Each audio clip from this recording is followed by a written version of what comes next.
ಮುಖ್ಯಮಂತ್ರಿ ಕುರ್ಚಿಯ ಸಮಸ್ಯೆ. ಅದಕ್ಕೆ ಹೆಚ್ಚಿನ ಸಮಯವನ್ನ ಉಪಮುಖ್ಯಮಂತ್ರಿ, ಮುಖ್ಯಮಂತ್ರಿ ಕೊಟ್ಟಿರೋದಷ್ಟೇ ಅಲ್ಲ, ಶಾಸಕರು ಸಹ ಕಾಂಗ್ರೆಸ್ನಲ್ಲಿ ಅದಕ್ಕೆ ಪ್ರಾಮುಖ್ಯತೆ ಕೊಟ್ಟೇನು ಹೋರಾಟ ಮಾಡ್ತಾ ಇದ್ದಾರೆ. ಇವತ್ತು ಯುವಕರ ಬಗ್ಗೆ ಕಿಂಚಿತ್ತು ಚಿಂತನೆ ಇಲ್ಲದೆ ನೀವು ಗಮನಿಸ್ತಾ ಇದ್ರಿ. ಇವತ್ತು ಯಾವುದೋ ಟಿವಿಲಿ ತೋರಿಸ್ತಾ ಇದ್ರಿ, ಉತ್ತರ ಕರ್ನಾಟಕದಲ್ಲಿ ನಮ್ಮ ಯುವಕರಿಗೆ ಸ್ಪರ್ಧಾತ್ಮಕ ಪರೀಕ್ಷೆಗಳಲ್ಲಿ ಅಂದ್ರೆ IAS, KS ಗೆ ಪರೀಕ್ಷೆಗಳಲ್ಲಿ ಪ್ರವೇಶ ಪಡೆಯಲಿಕ್ಕೆ ಏನೋ ಒಂದು ದೊಡ್ಡ ಮಟ್ಟದ ಬಿಲ್ಡಿಂಗ್ ಕಟ್ಟಿಸಿದ್ದಾರೆ. ಅದು ಎಷ್ಟು ಲಕ್ಷ ಕಟ್ ಮಾಡಿದ್ದಾರೆ ಕೋಟಿ. ಇವತ್ತು ಅವರಿಗೆ ವೇತನ ಇಲ್ಲ, ವಿದ್ಯಾರ್ಥಿ ವೇತನ ಇಲ್ಲ. ಪ್ರಾಮಿಸ್ ಮಾಡಿ ಆ ವಿದ್ಯಾರ್ಥಿಗಳಲ್ಲಿ ಕಲೀಲಿಕ್ಕೆ ಬಂದ್ರೆ ಅವ್ರನ್ನ ಬೀದಿಗೆ ತಂದು ನಿಲ್ಸಿದ್ದೀರಿ. ಇದು ಈ ಸರ್ಕಾರ ಕೊಟ್ಟಿರತಕ್ಕಂತ ಕೊಡುಗೆ.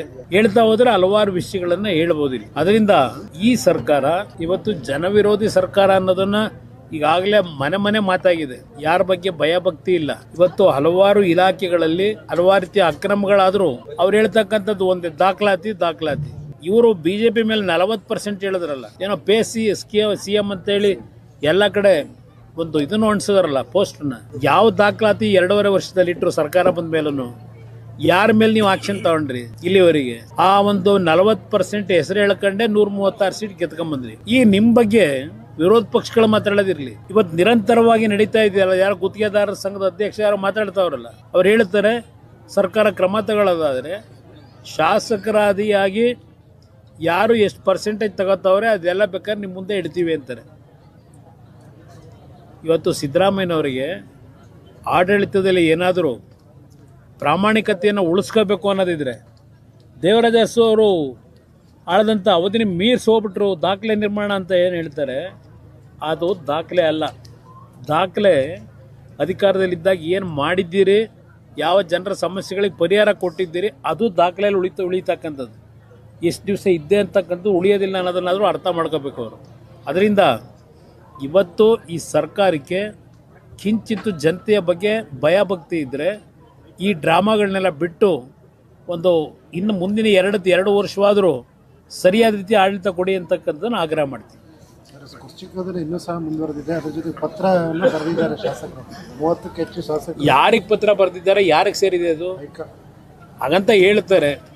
ಹೈಕಮಾಂಡ್ ಇದೆಯಾ? ನನಗೇನೋ ಹೈಕಮಾಂಡ್ ಈಗ ಈ ಪಕ್ಷ ಮಾಡ್ತಿರೋ ಕತೆ ನೋಡಿದಾಗ ನಡೀತಾ ಇರೋದು ಹೈಕಮಾಂಡ್ ಇದೆ ಅಂತಕ್ಕಂಥದ್ದು ನನಗೇನೋ ಅನುಮಾನ ಇದೆ. ಈಗ ಹೊಸದೊಂದು ವಿಚಾರ ಚರ್ಚೆ ಆಗ್ತದೆ ಸರ್. ಪರಮೇಶ್ವರ್ ಅವರಿಗೆ CM ಕೊಡಬೇಕು, ದಲಿತ CM ಅವ್ರು ಮಾಡಬೇಕು. ಅಲ್ಲಿ ಕುರ್ಚಿ ಉಳಿಸ್ಕೊಳ್ಳಿಕ್ಕೆ ಒಂದೊಂದು ಹೆಸರನ್ನ ಮುಂದೆ ಬಿಡ್ತಾ ಇದ್ದಾರೆ. ಕುರ್ಚಿ ಉಳಿಸ್ಕೊಳ್ತಕ್ಕಂಥ ನಿಟ್ಟಿನಲ್ಲಿ ಒಂದೊಂದು ಹೆಸರುಗಳು ಬರ್ತಾ ಇದೆ. ಬಹುಶಃ ಅದು ಯಾವುದು ಕಾರ್ಯರೂಪಕ್ಕೆ ಬರ್ತಕ್ಕಂಥದ್ದಲ್ಲ. ಒಂದು ಡ್ರಾಮಾ ನೋಡಿ ಅಂತೇಳಿ ಪರದೆ ಮೇಲೆ ಡ್ರಾಮಾ ಮಾಡೋದಕ್ಕೆ ಕೂತಿದ್ದಾರೆ.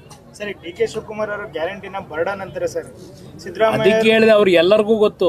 ದೇಶಪಾಂಡೆ ಅವ್ರು ಏನು ಹೇಳಿದ್ರು, ರಾಯರೆಡ್ಡಿ ಮೊದಲೇನು ಹೇಳಿದ್ರು, ಎಲ್ಲರೂ ಅದನ್ನೇ ಹೇಳಿದ್ದಾನೆ. ಈಗ ಅವರಿಗೆ ಜ್ಞಾನೋದಯ ಆಗಿದೆಯಾ ಬರ್ಡನ್ ಸರ್ಕಾರಕ್ಕೆ ಅಂತೇಳಿ?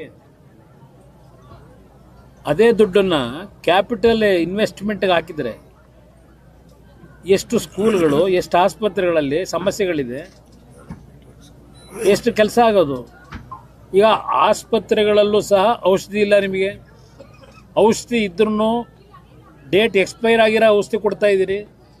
ಇದು ನಡೀತಾ ಇರೋದು ಇಲ್ಲಿ ಈ ರಾಜ್ಯದಲ್ಲಿ. ಜನಗಳ ಜೊತೆ ಅವ್ರ ಬದುಕಿನ ಜೊತೆ ಭಕ್ತಿ ಇಲ್ಲ ಇವರಿಗೆ. ಬಿಜೆಪಿ MLA ಕೆಲವೊಂದು ಆಡಿಯೋಗಳು ತುಂಬಾ ಓಡಾಡ್ತಿದ್ದಾವೆ. ಅದು ನನಗೆ ಅಷ್ಟು ಗೊತ್ತಿಲ್ಲ, ಅವ್ರ ಪರಿಚಯನೂ ನನಗೆ ಅಷ್ಟೊಂದು ಆತ್ಮೀಯವಾಗಿ ಏನಿಲ್ಲ. ಬಿಜೆಪಿ ಶಾಸಕರು ಏನು ಮೊನ್ನೆ ಒಂದು ಘಟನೆ ನಡೆದಿದೆ, ಷಡ್ಯಂತ್ರ ನಡೆದಿರ್ತಕ್ಕಂಥದ್ದು ನಿಜವೇ ಆಗಿದ್ರೆ ಎಂತೆಂಥ ತನಿಖೆಗಳು ನಡೆಸಿದ್ರು. ಅವ್ರ SIT ಭಾಳ ಅತ್ಯಂತ ಅದ್ಭುತವಾಗಿ ಕೆಲಸ ಮಾಡ್ತಕ್ಕಂಥ SIT. ಆ SIT ಬಹುಮಾನಗಳು ಬೇರೆ ಕೊಡ್ತಾರೆ. ಸಮಾವೇಶದ ನಾಳೆ ದಿನ